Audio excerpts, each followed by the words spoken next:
कांग्रेस की राष्ट्रीय प्रवक्ता रागिनी नायक ने सोमवार को बिहार शरीफ में एनडीए को ठगबंधन बताते हुए कहा कि पिछले 20 सालों में बिहार की जनता से बोले गए झूठ के कारण अब इनके पाप का घड़ा भर चुका है, जो 14 नवंबर को मतगणना के दिन फूटेगा।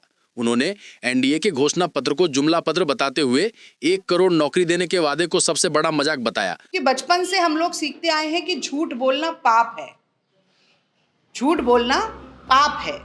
और जिस तरह से पिछले 20 साल में एनडीए के ठगबंधन ने बार बार झूठ बोला बिहार की जनता से, मैं समझती हूं कि एनडीए ठगबंधन के पाप का घड़ा 2025 आते आते अब भर चुका है और जो कि 14 नवंबर को फूटने वाला है। और इसीलिए ये कहना अतिशयोक्ति नहीं होगी कि मोदी जी, अमित शाह जी, नीतीश बाबू और तमाम नेता जो इस ठगबंधन के हैं, वो समझते हैं कि इस तरह से झूठ बोल बोल कर बड़ी बड़ी झूठी घोषणाएं आगे कर करके लोगों को मूर्ख बना पाएंगे। पर जो नेता ये समझता है कि जनता मूर्ख है, अंततः वही बुड़बक बनता है, ये कहना आज के समय में अतिशयोक्ति होगी नहीं। और कल एक रोड शो करने के लिए मोदी जी आए थे, तो मैं बताना चाहती हूँ कि मोदी जी बिहार करीब करीब 60 बार आ चुके हैं। पर वो कब आए? सिर्फ चुनावी रैलियों के लिए आए। चुनावी, और भारत में आतंकी हमला हुआ, राहुल जी गए वहां और मोदी जी बिहार आए चुनावी रैली को संबोधित करने के लिए। आचार संहिता लगने से ऐन पहले 62,000 करोड़ की घोषणाएं करके चले गए। अब आपके सामने आते, पत्रकारों के सामने आते तो आप जरूर सवाल पूछते, पर मोदी जी प्रेस वार्ता से बहुत घबराते हैं, हमारी तरह नहीं। 11 साल में एक भी प्रेस वार्ता नहीं कर पाए। तो अगर आते तो ये पूछा जाता कि वो 62,000 करोड़ तो आगे देखा जाएगा, वो जो 1.25 लाख करोड़ की घोषणा आप आरा में करके गए थे, जो आपने कहा था कि बिहार को स्पेशल स्टेटस देंगे और 1.25 लाख करोड़ का पैकेज मिलेगा, उसकी डिलीवरी क्यों नहीं कर पाए? 1.25 लाख करोड़ छोड़िए, 1.25 रुपए का नेक नहीं मिला उसमें से बिहार को। आप कह रहे हैं कि मुंबई बनाएंगे मोतिहारी को, तो काशी को क्योटो तो बना नहीं पाए, माफ कीजिएगा। अब ये मोतिहारी को मुंबई बनाएंगे, पर चीनी मिल कब खुलेगी ये नहीं बताएंगे। तो मैं हमेशा कहती हूँ, मोदी रीति सदा चली आई, जो कह जाए वो कभी ना निभाई। और ऐसा ये भूमिका मैंने इसलिए बनाई कि जो सर्वोच्च नेता इतना बड़ा झूठा और जुमलेबाज हो, तो उसकी नाक के नीचे चल रहा ठगबंधन कितना बड़ा झूठा होगा, ये भी पता चला दुनिया की सबसे छोटी प्रेस वार्ता में। कितने सेकंड की थी भाई साहब? 26 सेकंड की प्रेस वार्ता थी। और कल भी मैंने एक सभा में कहा कि मैगी नूडल भी 2 मिनट में बनता है। इनका ठगबंधन तो मंच पर 1 मिनट भी खड़ा नहीं हो पाया ना। तो घोषणा पत्र की प्रेस वार्ता से 26 सेकंड में भागे नड्डा और नीतीश। 14 नवंबर को हो जाएगा एनडीए ठगबंधन पूरी तरह फिनिश। तो ये मैं कहना चाहती हूँ। और थोड़ा सा, ये तो घोषणा पत्र कह रहे हैं अपने आप को, सम्राट चौधरी को मंच पे छोड़ के तो भाग गए, जैसे ऐसे गायब हुए जैसे गधे के सर से सींग। और फिर एक जुमला पत्र आया आपके सामने, पहले उसके बारे में बात करूंगी, फिर कैसे महागठबंधन का घोषणा पत्र, संकल्प पत्र अलग है, ये भी मैं आपको बताऊं। पत्र में सबसे बड़ा जुमला इन्होंने छोड़ा, 1 करोड़ नौकरी देंगे, 1 करोड़ नौकरी देंगे। पूरे देश में मोदी जी 11 साल में 2 करोड़ नौकरी नहीं दे पाए, अब बिहार में अकेले 1 करोड़ नौकरी दे देंगे। सबसे बड़ा जुमला तो यही हो गया। अब कोई पूछे कि वो एनडीए ठगबंधन जो नौजवान रोजगार मांगते हैं तो लाठियां भांजता है, वो क्या नौकरियां देगा?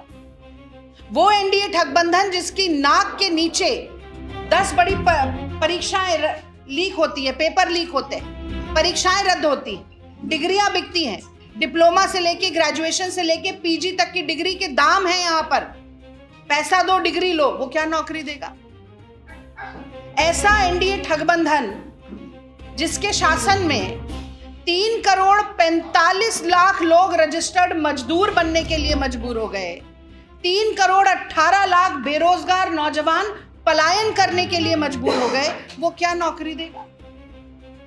ऐसा एनडीए ठगबंधन जिसके राज में दुनिया में माफ कीजिए, भारत में सबसे ज्यादा school drop out rate Bihar में हो गई है, और उच्च शिक्षा में एनरोलमेंट रेशियो 17% तक पहुंच गया।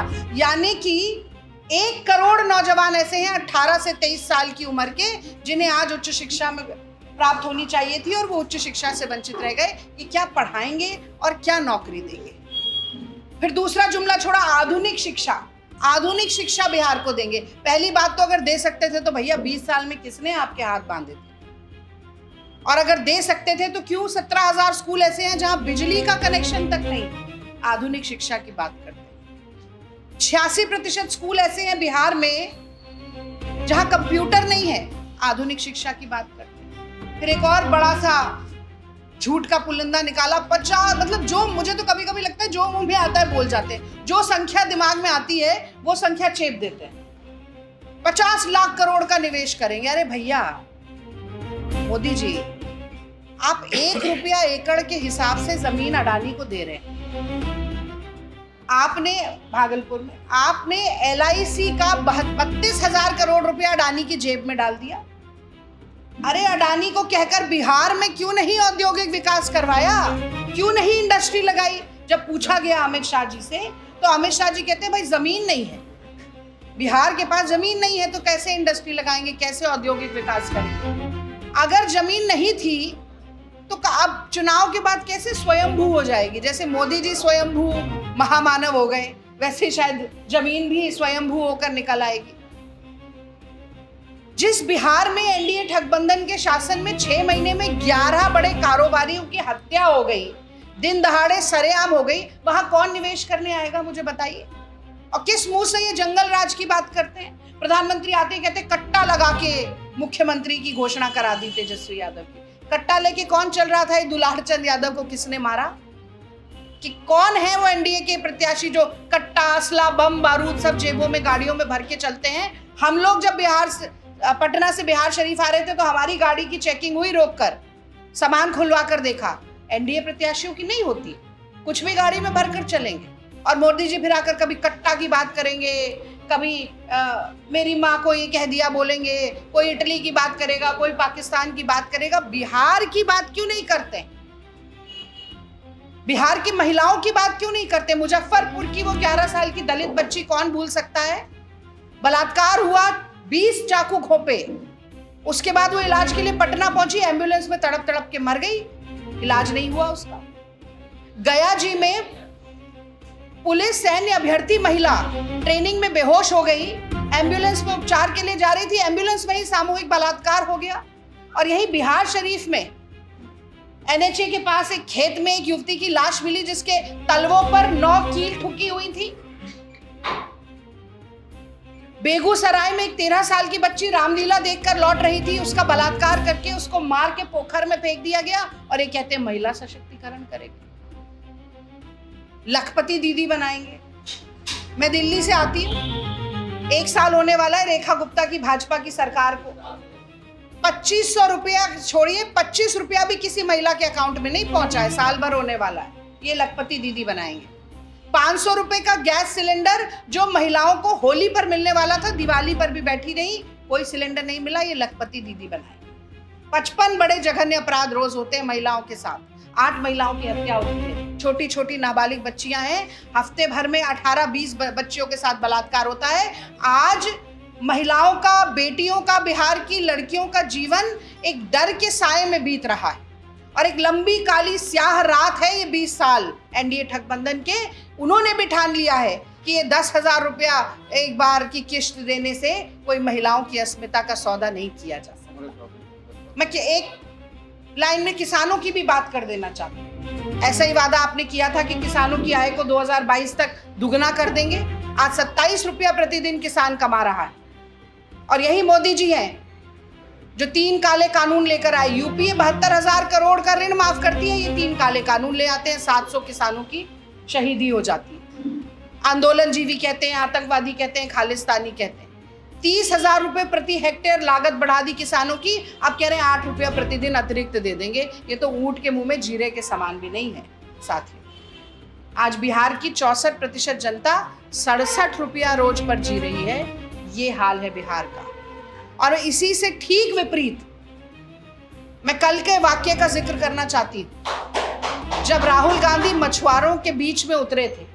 आपने देखा था, राहुल गांधी जी ने गोता लगाया और खूब तैर के बाहर आए। मछली को बोले कि कभी पकड़ी नहीं है, मैं मछली पकड़ूंगा जाके। और यही नहीं, कोई लोहार हो, कोई बढ़ई हो, कोई ट्रक ड्राइवर हो, कोई कुली हो, कोई मछुआरा हो। आप बीच में मत बोलिए ना, आप मेरे बात बोल लीजिए। मैं बोलना। तो राहुल जी रोज वो जीवन जीते हैं किसी ना किसी व्यक्ति के साथ। और ये बात मैं इसलिए कह रही हूँ कि 4000 किलोमीटर चलना आसान बात नहीं होती। कन्याकुमारी से कश्मीर तक देश की जनता को मोहब्बत की फेविकोल से जोड़ना आसान बात नहीं होती। और ये जो राहुल जी करते हैं, इसी के बीच से हमारा संकल्प पत्र आता है। हर समुदाय के हर व्यक्ति की क्या जरूरत है, क्या कठिनाई है, उस कठिनाई को कैसे दूर करना है, ये हमारे संकल्प पत्र का हिस्सा होता है। और मुझे गर्व है इस बात का कि अगर हम कह रहे हैं बिहार में, अगर तेजस्वी यादव, राहुल गांधी महागठबंधन कह रहा है कि 2500 रुपया हर महिला को देंगे, तो कर्नाटक में हमने 1.25 करोड़ महिलाओं को पिछले 3 साल से 2100 रुपया हर महीना देकर दिखाया है। अगर गठबंधन कह रहा है कि हम स्वास्थ्य बीमा देंगे 25 लाख का, तो अशोक गहलोत जी की कांग्रेस सरकार ने राजस्थान में देश का सबसे बेहतरीन स्वास्थ्य चिकित्सा का सिस्टम चलाकर 25 लाख रुपए का बीमा देकर दिखाया। अगर हम कह रहे हैं कि 200 यूनिट बिजली फ्री देंगे, तो हमने तेलंगाना में मुफ्त में 200 यूनिट बिजली देकर दिखाई है। और राहुल गांधी जी का तो एक मकसद है बिहार में, कहते हैं ब्रेन ड्रेन हो गया, यहां से चले गए लोग नौकरी की तलाश में मजदूरी करते हुए चले गए, तो वो ब्रेन गेन करना है। आज ग्रेजुएट, पोस्ट ग्रेजुएट लड़के चाय की ठेले लगा रहे हैं। एक बहुत वीडियो वायरल हुआ, एक रेड माइक करके एक वो है चैनल है यूट्यूब का, उन्होंने दिखाया और वो रो रहा है लड़का, कह रहा है मैं बाबूजी को बता नहीं सकता, मुझे शर्म आती है कि मैं ग्रेजुएट हूँ और उसके बाद मैं चाय का ठेला लगाकर अपना जीवन जी रहा। तो मैं बार बार ये कहती हूँ कि युवाओं की पीड़ा, यहाँ के लोगों की पीड़ा समझने के लिए 56 इंच का सीना हो ना हो, एक धड़कता हुआ दिल होना चाहिए, वो नहीं है। तो हम, जैसा तेजस्वी यादव जी ने कहा है, हर घर में सरकारी नौकरी देंगे। जब तक नहीं मिल पाएगी, हम बेरोजगारी भत्ता भी देंगे। ग्रेजुएट्स को 2000 रुपया, पोस्ट ग्रेजुएट्स को 3000 रुपया। ये सारी जो योजनाएं हैं, वो कोई, मोदी जी कहते हैं रेवड़ी है, वो रेवड़ी नहीं है, वो अधिकार है उन लोगों का जिनको इन अधिकारों से वंचित रखा गया। अगर हम पेंशन देंगे दिव्यांगों को, महिलाओं को, विधवा महिलाओं को, वृद्धजनों को, तो ये उनका अधिकार है, एक सोशल सिक्योरिटी सिस्टम के जरिए उनका अधिकार है। और मैं बहुत लंबा नहीं खींचूंगी, अंत में मैं यही कहना चाहती हूँ कि सोनिया गांधी जी ने कहा था कि जो हमारा घोषणा पत्र होता है वो हमारे लिए एक सेक्रेड डॉक्यूमेंट है, एक पवित्र दस्तावेज है। वो हमारे लिए जुमला पत्र नहीं है कि बोला और निकल गए। कांग्रेस पार्टी, राहुल गांधी, मल्लिकार्जुन खड़गे जी, प्रियंका गांधी जी जो कहते हैं वो करके दिखाते हैं। और राहुल गांधी जी के साथ ही कदम से कदम, कंधे से कंधा और आवाज से आवाज मिलाकर जन जन की नब्ज टटोलने वाले प्रत्याशी यहाँ पर बिहार शरीफ में मिले हैं।